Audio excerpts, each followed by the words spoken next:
नमस्कार, मी अरुणा ढेरे.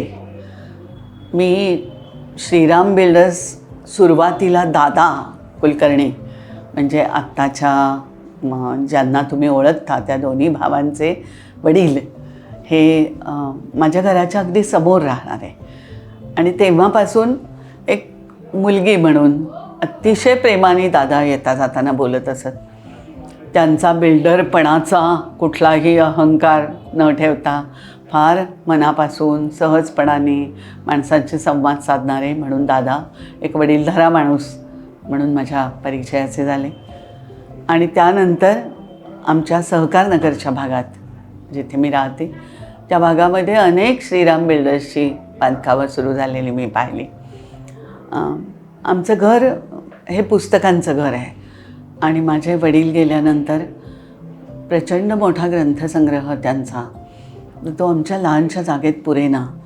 त्यावेळेला आमच्या स्नेहांनी असं म्हटलं की तुमच्यासाठी आपण आणखी एक जागा आमच्या वडिलांच्या नावाने जे केंद्र सुरू केलं होतं डॉक्टर राचिम ढेरे संस्कृती संशोधन केंद्र, त्यासाठी आपण आणखी एक जागा घेऊया. कुठे घ्यायची ही जागा? सहकारनगरचा आमचा भाग तर अतिशय शांत होता आणि मी पहिल्यांदा नाव मनात आलं ते समोर दादांच्या नावाने सुरू असलेलं श्रीराम बिल्डर्स हेच नाव डोळ्यासमोर आलं आणि त्यांच्याकडेच गेले. त्यावेळेला रामालय ज्या बिल्डिंगमध्ये आत्ता आमचे फ्लॅट्स आहेत त्या बिल्डिंगचं बांधकाम सुरू होतं आणि अजित कुलकर्णी खाली बांधकामाची देखरेख करताना उभे होते. सहजपणाने चौकशी केली आणि तिथेच फ्लॅट घेण्याचं निश्चित केलं. एकतर सहकारनगरच्या माझ्या जागेला ते जवळ होतं. इतकं साधं कारण तर नव्हतंच त्याच्या मागे, म्हणजे हे तर कारण नक्कीच होतं पण त्याच्याच मागे आणखी एक कारण होतं की दादा कुलकर्णींचं आणि या बिल्डिंग कन्स्ट्रक्शनचं जे काही नाव आहे ते नाव अतिशय विश्वासार्ह असं नाव आहे हे मला माहीत होतं. त्यांची बांधकामं चाललेली मी पाहत होते, त्याच्यावर त्यांची स्वतःची चाललेली दक्ष अशी देखरेख पाहत होते आणि इथे जागा घेणं ही आनंदाची गोष्ट असेल हे मला माहीत होतं आणि ते तसंच झालं. अतिशय चोख असा व्यवहार, प्रत्येक गोष्ट स्पष्ट करून सांगण्याची ती सगळी प्रक्रिया, कुठल्याही प्रकारची लपवाछपवी छुपे खर्च असे नाहीत आणि तुमच्या हातात जागा सोपवेपर्यंत अतिशय आत्मीयतेने माणसांशी संवाद साधला गेलेला होता.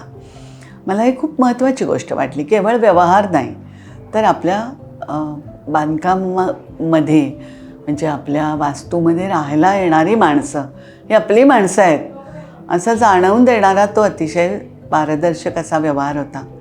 मला त्याचाही खूप आनंद झाला. जागा हातात मिळाल्यानंतरही आपली जबाबदारी संपली असं म्हणून पाठ फिरवणारे नाही आहेत.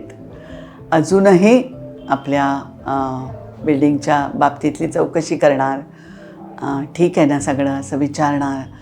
त्यामुळे ती आस्था व्यवहार संपल्यानंतरही कायम राहिली ही गोष्ट मला खूप महत्त्वाची वाटते. तेव्हा विश्वासार्ह असा व्यवहार, चोख अशा प्रकारचं सगळं पारदर्शक प्रक्रिया प्रत्यक्ष करण्याची, प्रत्येक टप्प्यावरती समोरच्या ग्राहकाला किंवा फ्लॅटधारकाला मदत करण्याची तयारी, त्याच्यासाठी तत्पर असा त्यांच्या कडचा सगळा सहकारी वर्ग, या सगळ्या सकट मला असं वाटलं की एखादी वास्तू आपण ज्या प्रेमाने घेतो त्याच्यामागे आपल्या भावना असतात. नुसताच एक आपल्याला काहीतरी एक चौकोनी राहण्याचं घर घ्यायचं नसतं, त्यामागे आपल्या भावना असतात. त्या भावनांना प्रतिसाद देणारं असं काहीतरी आपल्याला ज्या वेळेला बिल्डरकडून त्यासाठीचा हात पुढे येतो त्यावेळेला होणारा आनंद हा वेगळा असतो.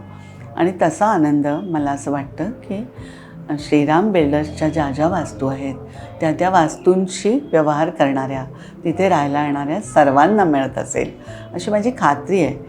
तेव्हा या प्रकारचा आश्वासक व्यवहार हा करणाऱ्या या बिल्डरला, बांधकाम व्यावसायिकाला मी मनापासून शुभेच्छा देते. आता ऐश्वर्याही त्यांच्या जोडीला आलेली आहे. एक तरुण हात त्यांना मिळालेला आहे.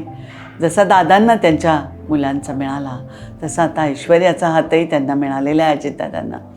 आणि मला असं वाटतं की वडिलांची ही दृष्टी पुढे ठेवून याही पुढची वाटचाल या कन्स्ट्रक्शन कंपनीची होणार आहे. तेव्हा त्या भरभराटीमध्ये, त्या आनंदामध्ये आम्ही सगळे सामील असू आणि तुम्हीही सामील व्हाल पुढचे इच्छुक, अशी खात्री बाळगते आणि थांबते.